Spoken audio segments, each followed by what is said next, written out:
Ici, nous sommes à Cuffy, au déversoir du Guettin. Sur le côté gauche, vous avez l'Allier. 200 mètres plus loin, vous avez le bec d'Allier, là où l'Allier se jette dans la Loire. Et la particularité, c'était un déversoir qui était fait après les grandes crues de 1846, 56 et 66. L'idée, c'était de soulager les digues en faisant une brèche humaine, en quelque sorte, pour décharger le cours d'eau de l'Allier et que ça inonde. Le problème, c'est qu'il y a des maisons maintenant derrière.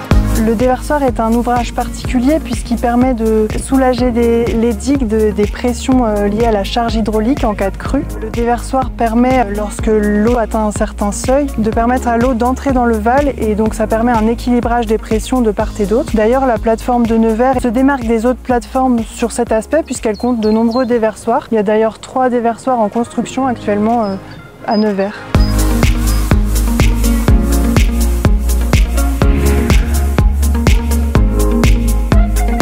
La plateforme de Nevers couvre un territoire de 90 km de digues. En amont, il s'agit du système d'endiguement de Saint-Hilaire-Fontaine-Charin jusqu'en aval, le système d'endiguement de l'Éré. Les grands enjeux sont principalement liés à sa mise en place très récente puisque la plateforme est opérationnelle depuis seulement 2 mois. Donc nous sommes actuellement dans une phase de structuration et de montée en charge progressive. Concrètement, un grand enjeu est lié à la mise en conformité des systèmes d'endiguement. Nous essayons de répondre au maximum aux obligations réglementaires, que ce soit d'un point de vue administratif, mais aussi sur les aspects de surveillance et d'entretien. D'un point de vue opérationnel, nos priorités actuellement sont le lancement du marché d'entretien annuel, c'est-à-dire que nous allons avoir une opération de fauchage à l'automne. Une autre priorité est la mise en place du plan de surveillance des levées.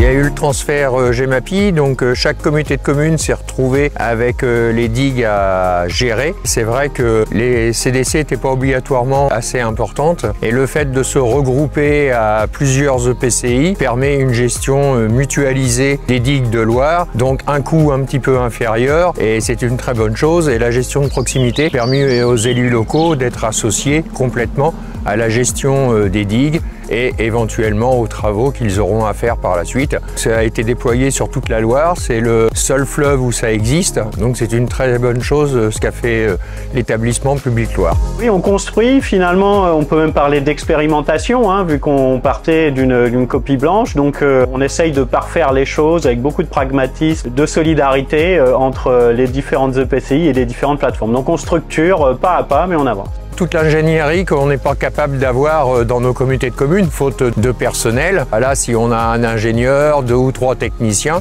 il est mutualisé à l'échelle de 6 ou 7 communautés de communes. C'est beaucoup plus intelligent que de faire chacun dans son coin.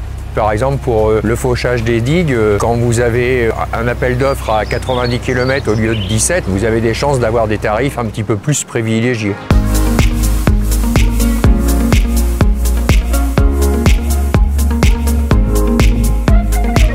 Nous travaillons actuellement sur le plan de surveillance des levées sur la plateforme de Nevers. Nous reprenons actuellement les documents existants et nous les mettons à jour. Ensuite, nous allons déterminer avec les EPCI le nombre d'agents nécessaires pour surveiller les levées en temps de crue. Nous allons prochainement organiser une formation déclinée donc avec un aspect théorique et un aspect donc sur le terrain. Nous allons pouvoir montrer aux agents les points clés qu'il est important de surveiller en temps de crue. La formation est dispensée par les agents de l'EP Loire. Elle est dispensée aux agents mobilisés par les EPCI. Donc nous sommes actuellement en discussion avec les EPCI pour déterminer ces agents. Ça peut être des agents de réserve communale, comme si certains EPCI n'ont pas suffisamment d'agents, ils pourront éventuellement faire appel à des prestataires extérieurs. Je pense que les digues de Loire, c'est quelque chose de très important parce que bon, on n'a pas vu d'inondation depuis de très nombreuses années, mis à part le coup de semonce de 2003. Mais il faut bien qu'on fasse faire. On a des habitants derrière les digues, donc on a besoin d'avoir cette connaissance, cet accompagnement et donc d'avoir des techniciens